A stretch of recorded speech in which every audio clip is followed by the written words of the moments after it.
16वीं शताब्दी का भारत। अकबर का मुगल साम्राज्य उत्तर भारत के बड़े हिस्से पर राज कर रहा था। एक के बाद एक राजपूताना रियासतें उसके अधीन हो चुकी थी, लेकिन एक राज्य ऐसा था जिसने झुकने से इनकार कर दिया। वो था मेवाड़। अकबर के शासक थे महाराणा प्रताप। अकबर चाहता था कि महाराणा प्रताप भी संधि कर लें, उनकी अधीनता स्वीकार कर लें, लेकिन प्रताप के लिए यह सिर्फ सत्ता का मामला नहीं था, यह आत्मसम्मान का प्रश्न था। उन्होंने स्पष्ट शब्दों में कहा, मैं जमीन खो सकता हूं पर आत्मसम्मान नहीं। 1576 ईस्वी अकबर ने अपने सबसे अनुभवी सेनापति राजा मानसिंह को एक विशाल सेना के साथ मेवाड़ पर चढ़ाई के लिए भेजा।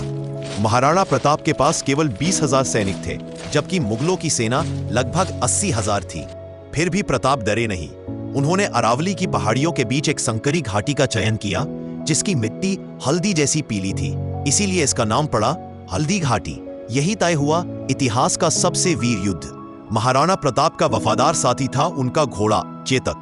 नीले रंग का यह घोड़ा केवल सवारी नहीं था, वो रणभूमि। जैसे ही युद्ध शुरू हुआ, चारों ओर तलवारों की टकराहट, घोड़ों की हिनहिनाहट और युद्ध के नारे गूंज उठे।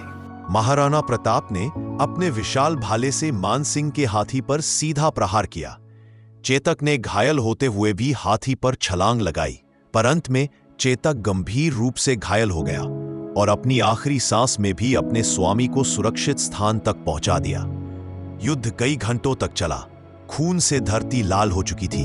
इतिहासकारों के अनुसार इस युद्ध का कोई स्पष्ट विजेता नहीं घोषित हुआ, लेकिन इतना तय था कि महाराणा प्रताप ने मुगलों की अधीनता कभी स्वीकार नहीं की। वे जंगलों में रहे, घास की रोटियां खाईं, पर सिर झुकाना मंजूर नहीं किया। हल्दी घाटी सिर्फ युद्ध नहीं था, यह स्वतंत्रता की पहली चिंगारी थी। हार के बाद भी महाराणा प्रताप ने हार नहीं मानी। उन्होंने फिर से अपनी सेना खड़ी की और मेवाड़ के कई हिस्से वापस जीत लिए। उनका जीवन एक सच्चे योद्धा का उदाहरण बन गया, जो ऐश्वर्य छोड़कर भी स्वाभिमान के साथ जिया। आज भी राजस्थान में जब वीरता की बात होती है तो सबसे पहले नाम आता है महाराणा प्रताप। हल्दी घाटी की घाटियां आज भी उस वीरता की गवाह है।